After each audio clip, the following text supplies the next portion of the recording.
Hello, hello, and welcome to the Finding the Unicorn in You podcast. What a beautiful day to inspire lives. My name is JAIME RAYGOZA, your host, and I am so excited to have you here. Let's get ready to meet some fantastic unicorns and learn how to unleash the inner unicorn in you. Let's get started. Hello, everyone. Welcome to another episode of Finding the Unicorn in You. Today, I have a very special guest who is a licensed marriage and relationship therapist, speaker, and author of Many Voices, One Truth, and is the owner and founder of Healing the Mind and Spirit in Southern California, where she leads a team of therapists. She is also a therapist at the College of the Canyons in Santa Clarita Valley, where she counsels college students on a variety of mental health issues and concerns. So without further ado, here's Tracy Terrace. Hi, thank you, Jamie, for having me. I'm glad to be here. Of course, and thank you for coming on. So there's several topics that I want to tackle with you. But first of all, let's talk about this book that you just published. So tell us a little bit about it and what led to it. Well, the book is about belief and choosing who you will believe. And what led to it was one of my baby sisters. I have 5 sisters, and one of the younger sisters had a stroke when she was in her late 30s.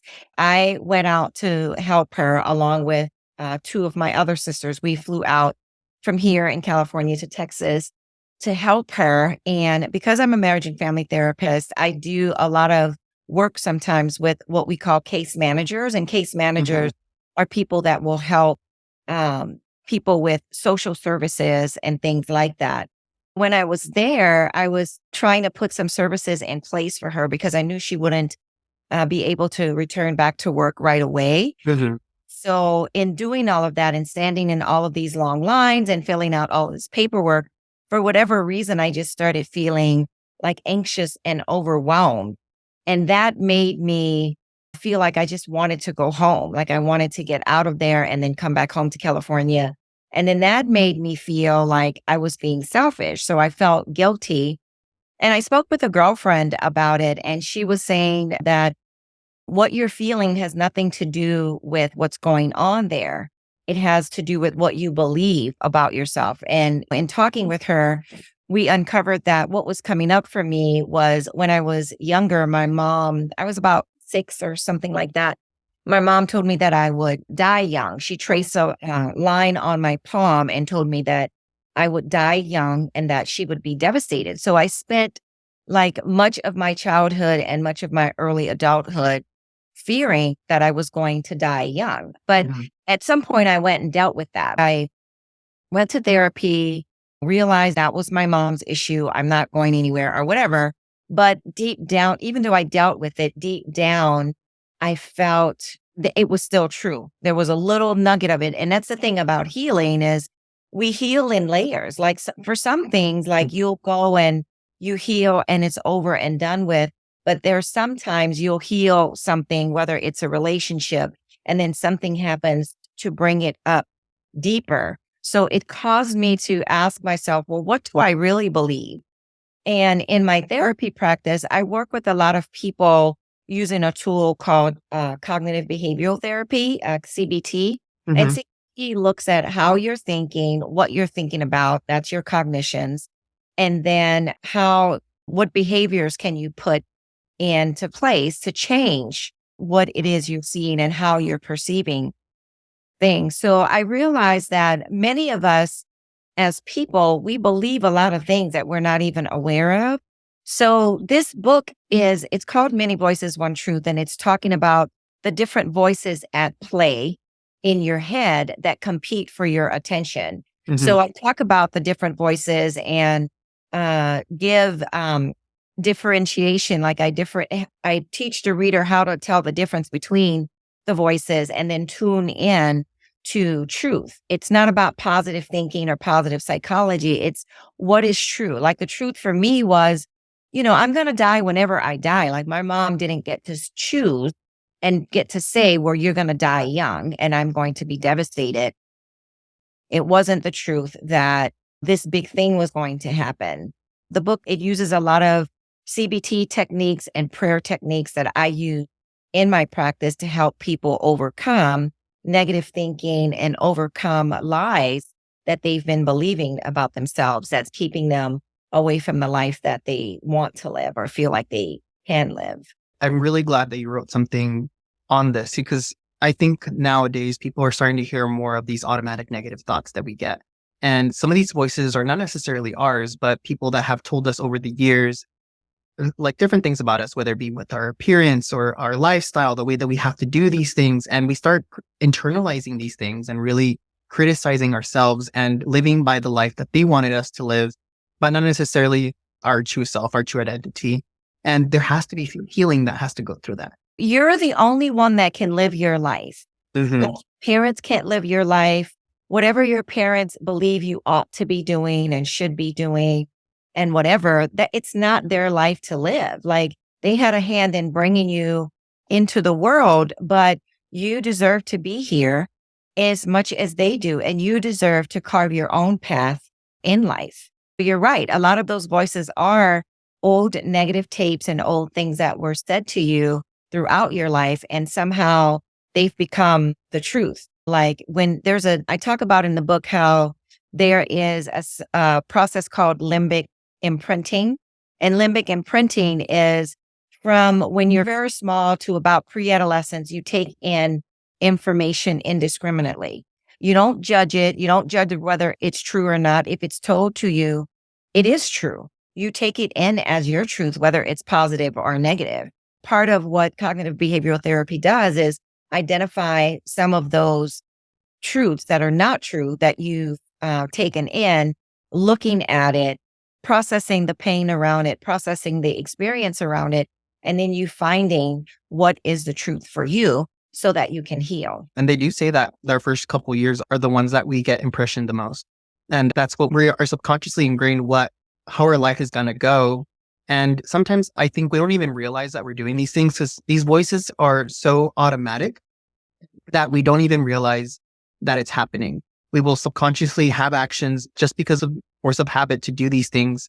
And like for me, I was told at a very young age, like I was always a plumpy boy. I grew out of it. I'm not as big as I used to be, but since I was 4 years old, they told me, you're fat. My nickname was Big Boy, like that all throughout my whole life. And they told me that you're fat, you overeat, and you're always going to be this size. And that was ingrained in me. And then one of my aunts even told me to the point of, you're probably not going to end up in a very successful relationship because of how big you are. And you're not going to live long. So that was always ingrained in my head. And even in high school, when I lost a tremendous amount of weight and I was as thin as I was, I still thought I was so fat because of the way that people told me. And in college, I started binge eating, and it was just a whole mess. And it wasn't until I went to therapy and I really went through all of that healing that I realized, you know what, being fat is not my identity. And this is more so an identity or a label that people placed on me. And that's not going to define me. I can always change that part of me if I choose to or not. Well, I'm tracking what you're saying because it's making me think about when I've worked with teenagers who believe like they either have an eating disorder or body dysmorphia disorder. One of the most effective tools that I used with them is that butcher paper that you can get from the butcher. Just getting a big roll of that, unroll it on the floor, have them lie down on the paper and then trace their body around it. But before I do that, I have them trace what they think their body looks like, what the silhouette it looks like. And then I flip it over and have them lie down and I trace their body. And you could see through the paper that their body is this, but they've drawn this. And it's just like, it helps them to see that your perception of yourself is off. Like what you're seeing or what you think is there is not really there because you were just lying on this floor. You felt the marker tracing around you. So this isn't something I made up. And then I have them take it home and just look at it whenever they're like, when we're in the part of therapy where they're learning to speak the truth to themselves and they're learning to, and I've done this with grown-up people too, not just teenagers, but it's teenagers often battling that as far as who I've worked with.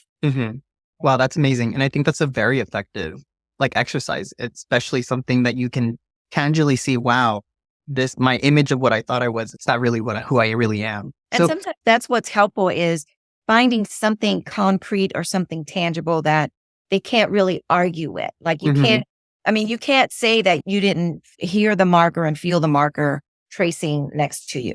Exactly. Yeah. And I think that's what makes it really powerful. So for you, what led you to this career pathway of being a therapist? Like why, like what was the pivoting point? You're like, you know what, this is my path. I went to therapy myself and it worked, but I had no intention of becoming a therapist. I was referring all of my friends and family to my therapist because she was awesome. Her name is Dr. Barbara Cohen, and she's in Tarzana, California, and she's still working and she's awesome. I had no intention. I would just send people to Dr. B, right? But then one day I was at work. I was working for a consulting firm, and I was in the kitchen getting my coffee to go get ready to sit down. And I had this thought that you need to be a therapist. And it was just out of the blue, but it resonated so strongly that I went back to my desk and I called my husband and three of my closest friends and said, I just had this thought. Like, what do you think? And all four of them said something to the effect of, oh my gosh, I can totally see you doing that. Or you would be so good at that or something like that. I just thought about it and I was like, well, I'm going to apply and see what happens. And I applied to one school and I got in, and here we are. That's amazing. That's a similar story that I coincide with, where you only apply to one place and you're like, if it's meant to be, it's meant to be. And then you get in. So it's really like, this is my calling. This is what I have to do. It's so funny. No, I love that. And it's rare, I think, when people do that. And you do it in a self-sabotaging way, in a little bit saying, I'm not going to get in. I'm just going to apply and I get in. But you actually get in. You're like, okay, I actually have to commit now. So for someone who may want to go into this path, what would be some advice that you give them to kickstart their journey, the unicorn journey, transform them into becoming a therapist or getting into this helping field? So can I answer that like with regards to therapy and then answer it with regards to in general? Yes. Okay. So with regards to being a therapist, I would say, like, number one, it is a calling. Like, one of the questions that I get from people all the time is, how do you manage hearing all these stories all day and then going home and not taking it with you? I would say one of the number one skills you have to have is the ability to compartmentalize. Like, you have to realize that the stories that you hear, they are the person's story, and you're just one person with a lantern, holding that lantern, helping them to go down the path. So just understanding that there is a degree of separation that you have. And I think that some people are pretty good at that. Like, I'm pretty good at compartmentalizing. I could probably count on one hand the times I've taken either a person's journey home with me or a family's stuff home with me. And it's been like 2 or 3 times, and it was earlier in my career. But I do have colleagues that do that all the time. So it can be an easily burn out because there's a lot of sadness in the world. Like, some of the things that people go through is pretty heavy. You have to be able to understand that, like, differentiate, separate yourself from the story, like, be there to be a part of the story, as far as you holding the lantern, but knowing that it is their story. So that's number one. Number two is, if you find that you're someone that your friends come to all the time anyway, asking for advice, and it just rattles out and what you say sounds right and sounds wise and it's helpful to people, then you're probably a natural counselor in some way. There's lots of different kinds of counseling. But for marriage and family therapy, to be a psychotherapist, you have to have a bachelor's degree in, it doesn't have to be in psychology. In fact, a lot of graduate schools would prefer if your bachelor's degree was in something else. Like, my bachelor's degree was in journalism, which was great because you have to do a lot of writing in graduate school. You have to have a bachelor's degree in something. It can be psychology, but it doesn't have to be. And then you would have to get at least a master's degree. If you wanted to work in the field of psychology, there's all kinds of positions that you can do. But if you want to be a therapist or have a private practice or work in the capacity where you're providing psychotherapy, you have to at least get a master's degree in clinical psychology, or a PsyD, which is a doctorate in clinical psychology. And then after you're done with school, in California, there's 3,000 hours you have to put in of experience. And it's not all 3,000 face-to-face. There's some that's family, some that's supervision, some that's groups. They count it all kinds of ways, but it has to add up to 3,000 hours. before you sit to take the exams for your licensure. And when I was getting licensed, it was 2 exams. I think since I've become licensed, I heard that it had gone back. It had gone to 1 exam, and now I've heard that it's gone back to 2 exams again, but don't quote me on that. But it's 1 or 2, exams that you have to pass in order to get your license. It's very intense. I actually direct a case management program. So a lot of my caseworkers want to say they're in two different trajectories. Well, 3. Well, if I really 4. 1, they get tired of it and they're like, I don't want to do this. So that's number 1. 2, they love case management and that's what they want to do for the rest of their life. They're okay with that. Or the other 2 that I was mainly thinking about is MFT or MSW, a master's in family marriage therapy, and then master's in social work. And you both can do counseling, but they're significantly different. So as a marriage family therapist, how would you say that differentiates versus like an MSW? So an MSW, if it's LCSW, which is a licensed clinical social worker, that is the exact same thing as a therapist and can provide therapy, can open up a private practice on their own or work in a facility providing private practice. But the MSWs, the LCSWs, the licensed clinical social workers, a lot of times they have training in case management and connecting people to the community, whereas the MFTs don't really have that. What I heard about my school is that a few years after I graduated, they started adding that component. So the program became even more rigorous because most of the jobs that, if you go into private practice, then you don't have to provide case management. It's a good idea to have a stack of resources that you can provide to people, but you can refer people out for case management. But most of the jobs, at least in California, will require some case management, some connection to the community. So now when people are getting their MFT degree, there's a fair amount of that, whereas that wasn't the case for us. But the difference between an MSW and an MFT, like I said, the LCSW is the same as a therapist, but the MSW is working in social services, usually with DCFS or Adult Protective Services or the mental health division, State Department, things like that, or working in mental health facilities where they are either aiding a therapist with a case meaning like a family or a client or something like that, and providing community and connection services on top of the therapist providing therapy. I've seen that bridge closing and closing. They are intermixing a lot more. And before it was you get your licensure in therapy and you just do therapy and then you just refer out to a case manager. But I have seen more and more therapists do case management in there because the more you think about it, we are such a complex creature. We're human beings are so complex, multi-layered. There's not just one problem or one aspect of us that sometimes needs healing. There's different components, especially what we went through and how we grew up. So sometimes you need a lot of different helps. And that's why they say sometimes it does take a whole village of different resources to really help only one specific individual. Yeah. And I think that's awesome that people are getting more training, and because like you were saying, the different trajectories that people go to, sometimes people decide they don't want to do this and they just get out. But I think sometimes people also look at the MFT track and the LCSW track and decide, well, I do want to help in this field, but I don't really want to do psychotherapy. Mm-hmm. Now they're being provided the tools to go either way. Mm-hmm. Exactly. So I think one of the biggest deterrents that I've seen, at least my staff, not want to go into therapy is those hours. Because when you hear 3,000 hours, that's very intimidating. So how was that process for you getting those hours? And was it hard getting placements, or like how was the process? Well, for me, I needed to eat anyway. So I just got a full-time job where I could get the hours. Because there's places that you go and you do all these hours and they're not paying you.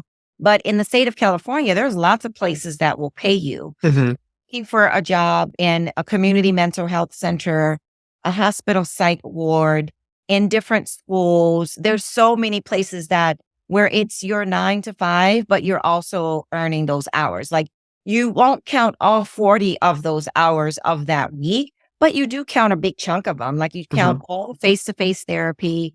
You count all the groups that you do. You count all of your supervision. You count training.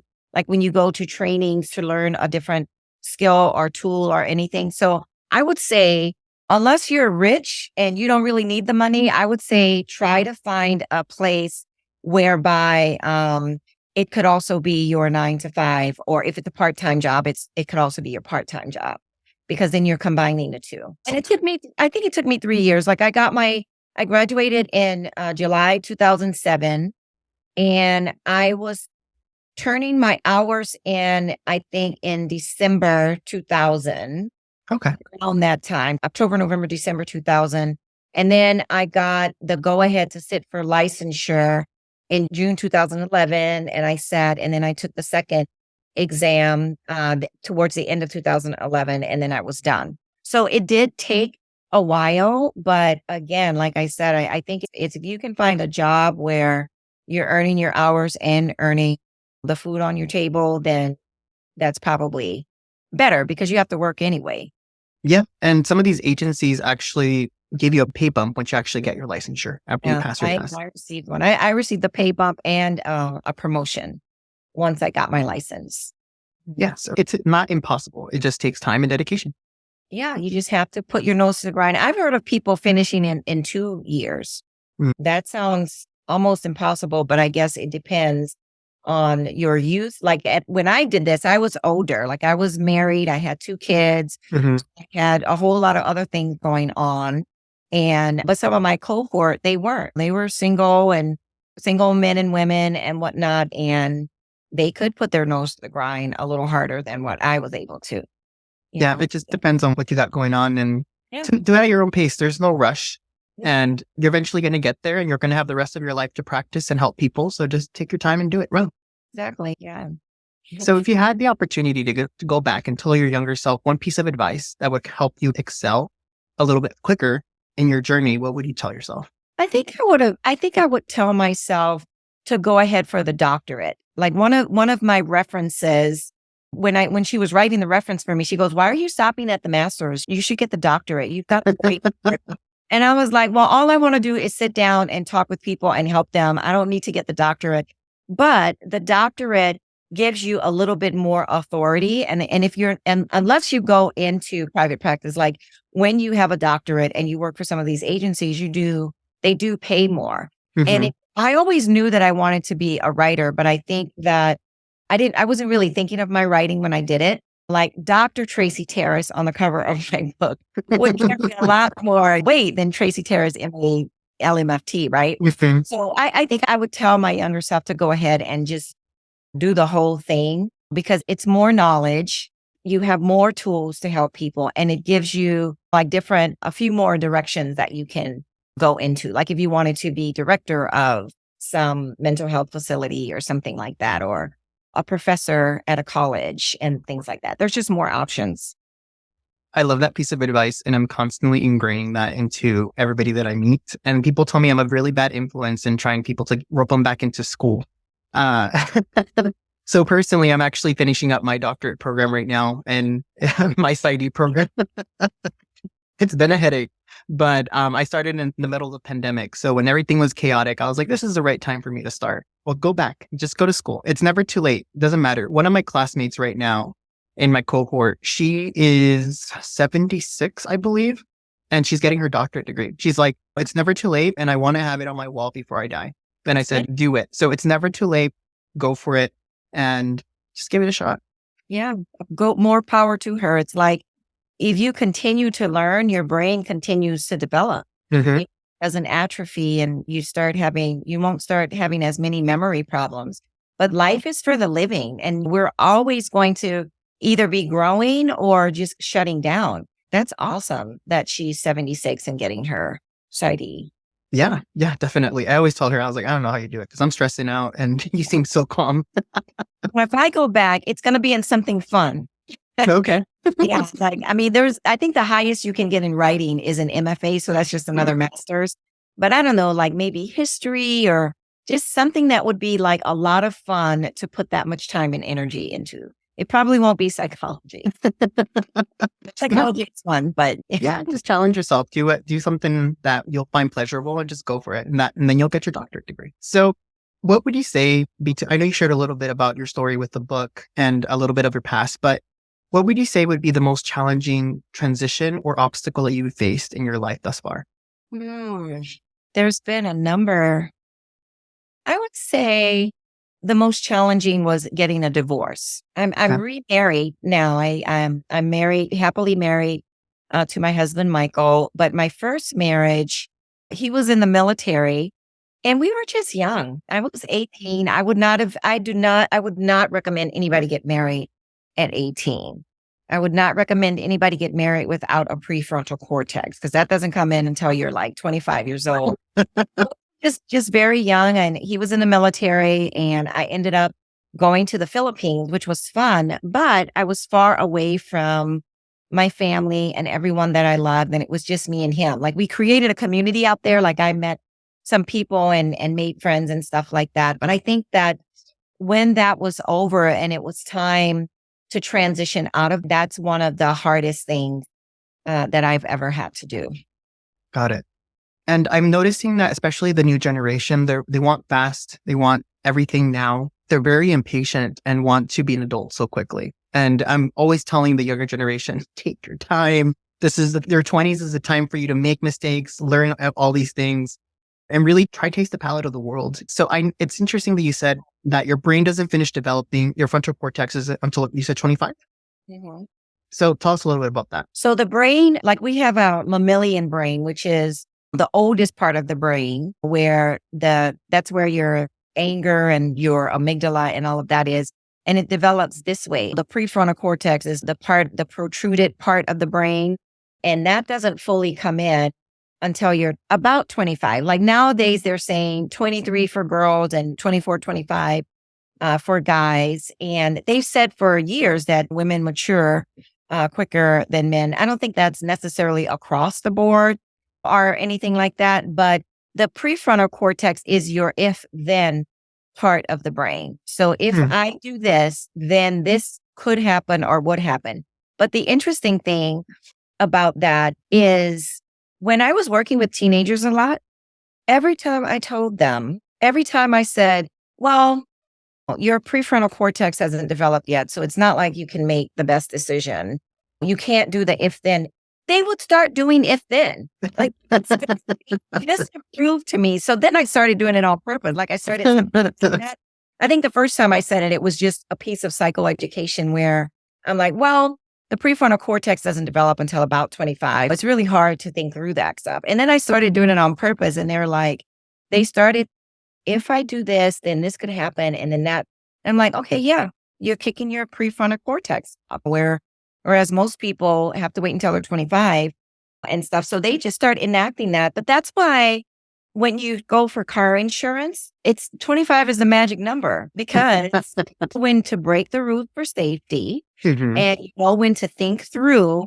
Like, they don't want, because a lot of times young people, especially people that are really rule followers, they'll follow rules so much that they don't know when to break them for safety. And that causes problems. So yeah, you can't get good insurance until you're about 25, because the insurance company is waiting for that if-then part of the brain to develop, that planning and organizing and all that. Yeah. It's interesting that you say that, because I think I started taking life a little bit more seriously at 26, 27. I made so many mistakes going from below 25, and you really think that you're invincible. You feel like you have a little bit of this God complex that I'm not going to die. I can probably I'll survive anything. And as soon as you hit 25, 26, you're like, okay, I bleed. I can actually die. My actions have consequences. I can go to jail or worse.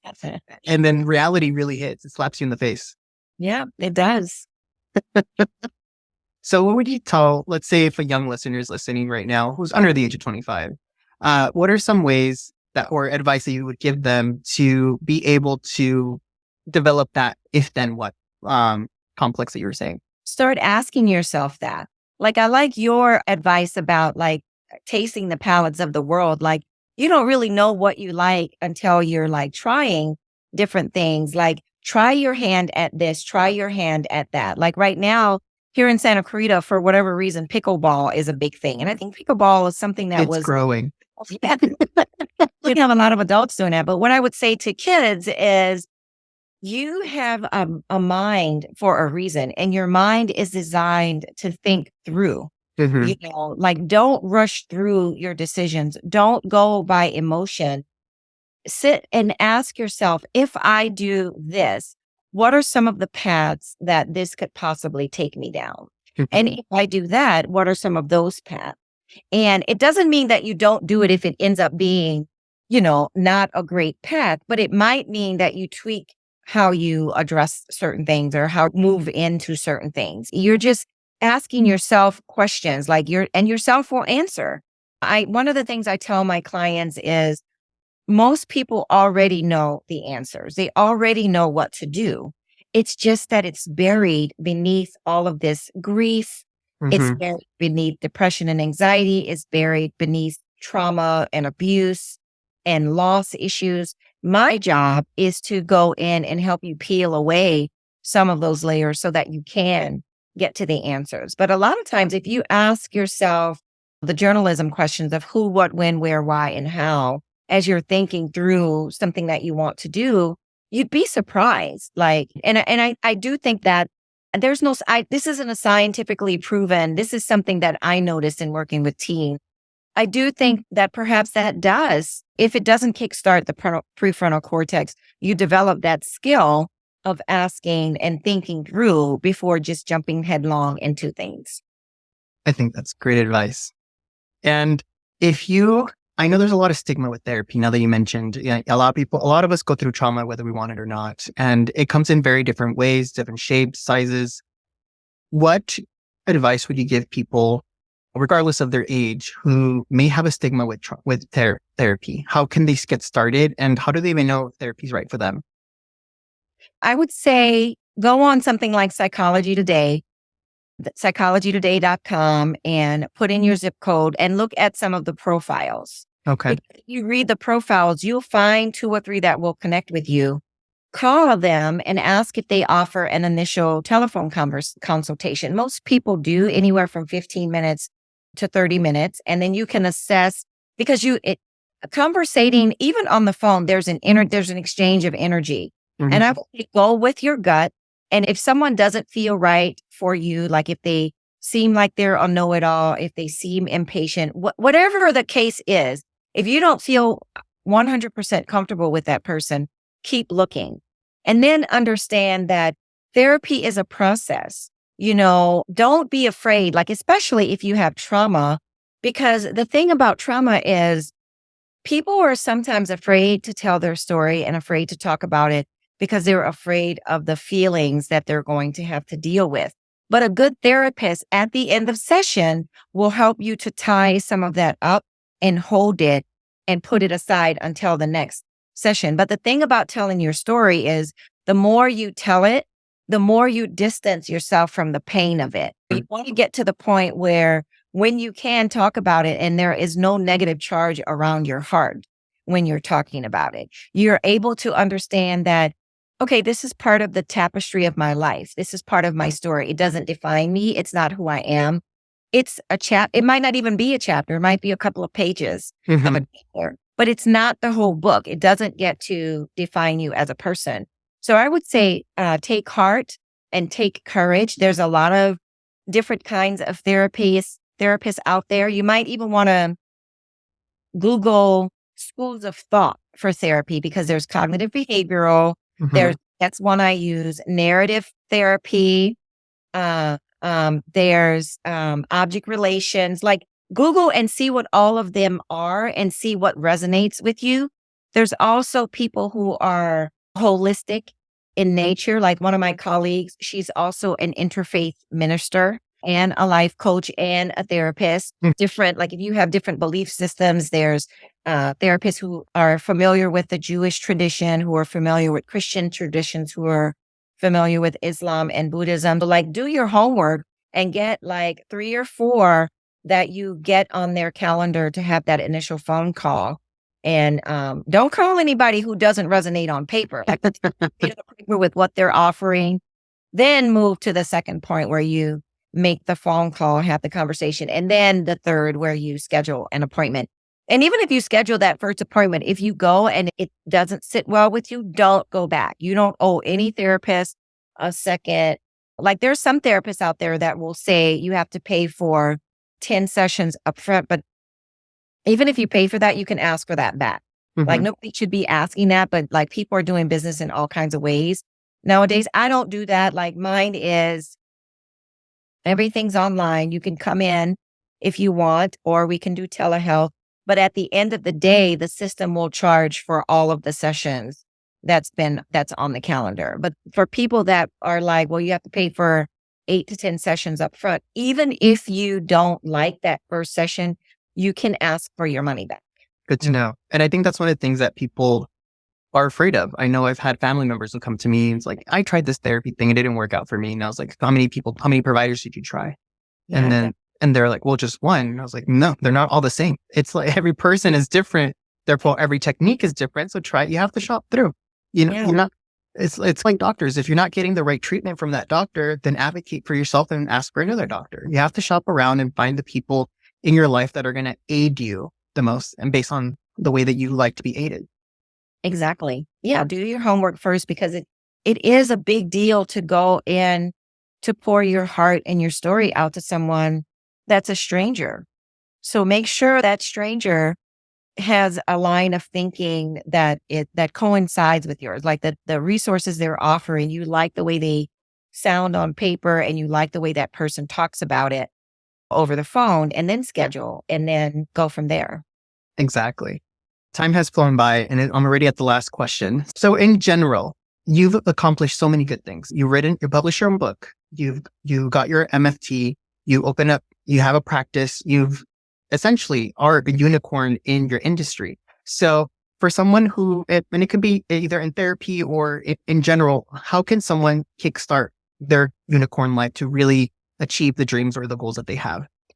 This is going to sound counterintuitive, but find a niche. Like don't throw out a net and try to be everything to everyone.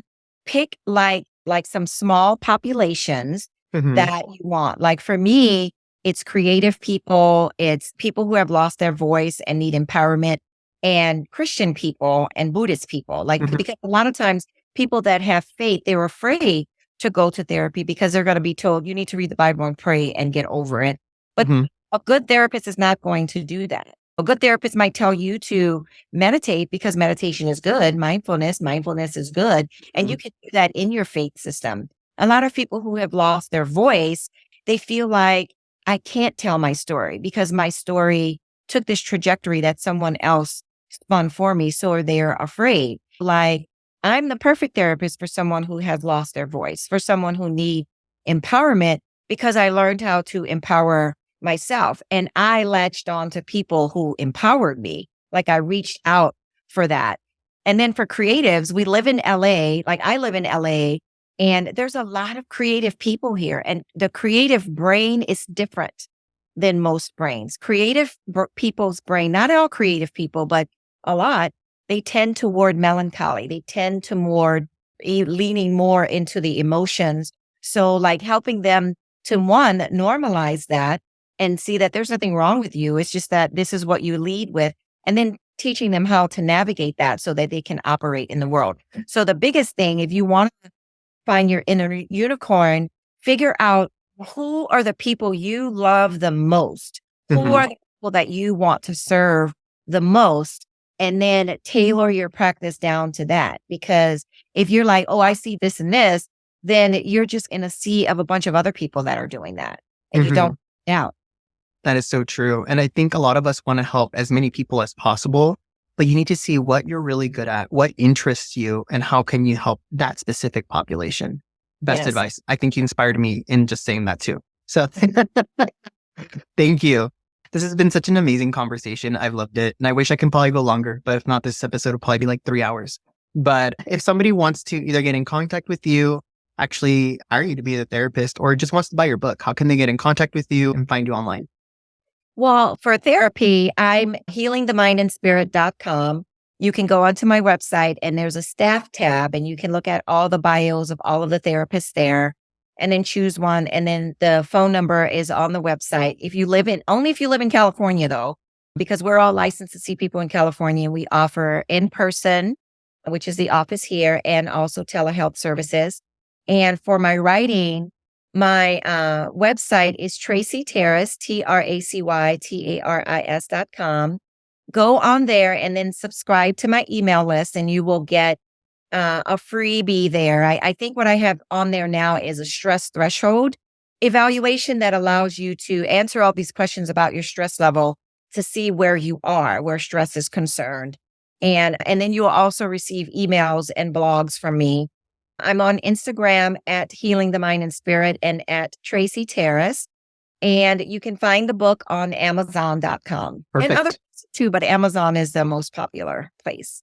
And it's the title, Many Voices, One Truth. And you could put in that title on Amazon and it'll pop up, or put in my name and it'll pop up. Perfect. And I'll include all the links in the show notes. So if you're listening to this, you can just click the link and it'll take you right to your cart. Perfect. Well, thank you so much for your time. I really appreciate you. Like I said, it's been a wonderful conversation. And for the listeners, if you like this content, make sure to leave us a 5-star review. Episodes come out every Friday at 7 a.m.